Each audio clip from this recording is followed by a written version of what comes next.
Welcome back, viewers. This is Next 5 Minutes. We have a lot to do today. I want to talk to you about the two states of being that affect our decisions.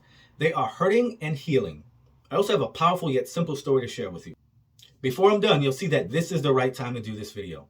Now, we need to explore how the decisions we make today for our future are often shaped by the hurt that we carry from our past. At any given moment, we're either hurting or healing. Let me share that story now.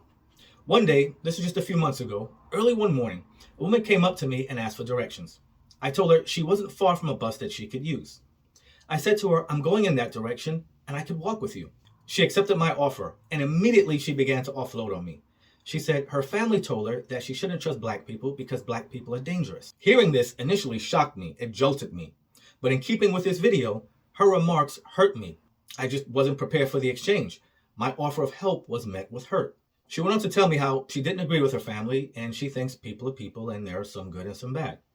All right, I felt better about that. Well, we got to the bus stop. The bus was approaching. She wrapped up her final thoughts. And just before she boarded the bus, I said, wait, allow me. I paid her fare, even though I wasn't using the bus. I wish that she had a great trip and a great day. That's it, the end of the story. I told you, it's powerful, but simple. Let's analyze it. The decision I made to pay her fare was based on a healing that I was now experiencing. Because she was a lost soul. Literally, she was lost. While she had words that hurt me, she also had words that helped to heal me. My hope was that the healing that I was now experiencing could be imparted to her by way of my care and concern. Maybe she could even pass that back to those who tried to influence her with the hurt from their past.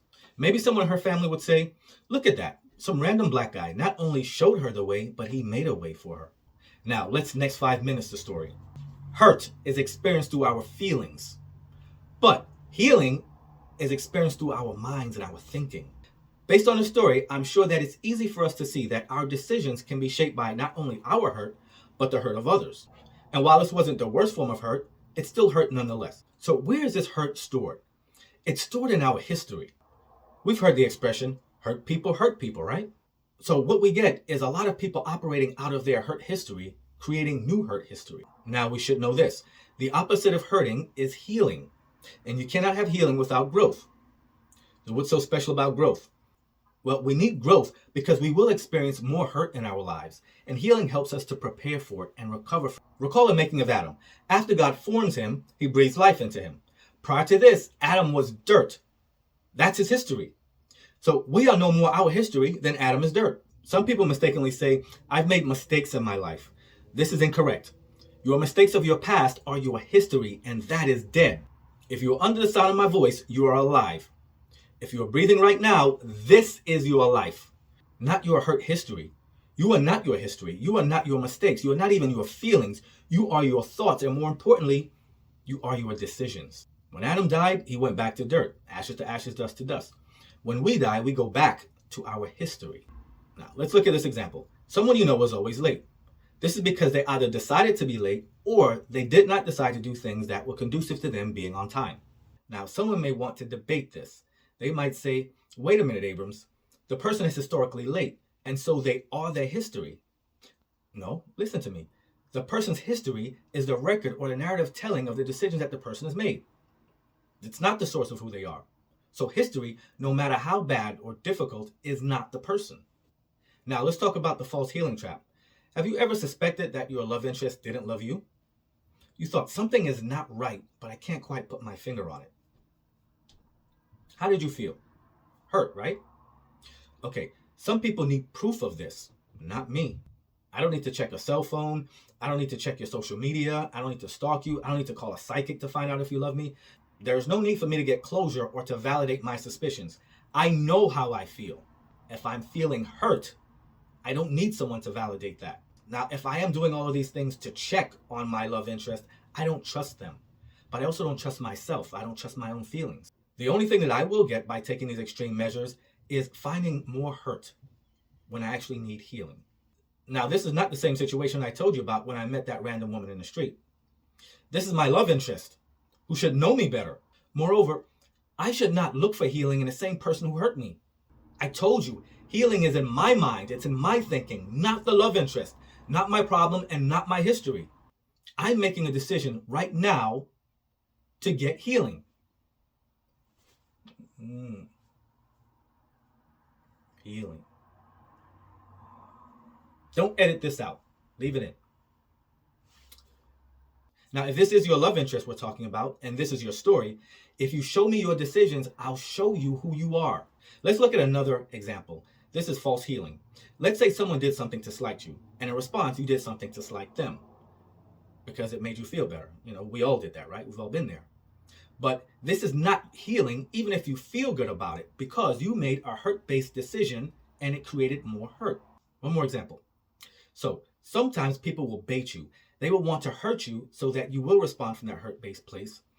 They will take the hurt that you give them as a consequence of their well-thought-out plan, right? They think it's worth it because if they know they're hurting you, you're also not growing. You're going to stay right there, angry and hurt with them in your history. I told you, healing has to come in order to grow. You heard the expression, forgiveness is for you, not the other person. Now, can we experience healing in every area of our lives all the time? No. Unfortunately, some of us are hurting right now. We mean well, we do good faith things for others. We are high functioning, but hurting people quietly and with dignity. We're dealing with the hurt from our history. Yes, this is the right time to do this video. We need to let a lot of people off the hook, including ourselves. And because some of us will have a difficult time knowing when to close the book of our history, we need to know that there is a path forward, and I tell you, it is called healing. This is a decision that we make. If this is something that we can't do ourselves, we may need clinical therapy and or spiritual counseling. Pray about it. Your hurt doesn't just go away. Trauma doesn't get better. People get better. Know this, what you can't let go of oftentimes won't let go of you either. People say time heals all wounds. Who told you that? I once told you that time is not a therapeutic tool. I should have said time alone by itself is not a therapeutic tool. Let me take you back to that story. When that woman was talking to me, my mind was searching. It was looking for similar instances where I believe my race was a factor, because that's how the mind works. It seeks to label and categorize new information in order to assign it to a place with like information. So my mind was searching through my history, the history that contained similar situations that she talked about. And I found it. It's here on this page. The same hurt, the same feelings. I found myself drawn to it, wanting to read it and reread it.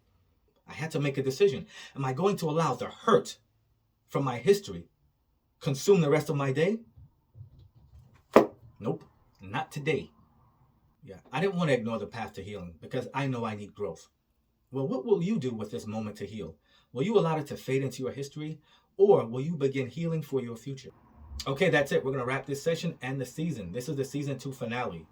It took us a long time to get here. But look, next 5 minutes, like you, is not immune to adversity, setbacks. And like you, next 5 minutes is an overcomer. We persevered. We made it here. And I look forward to reaching the next milestones with you. I'm Abrams. You're awesome. I'll see you in the next 5 minutes.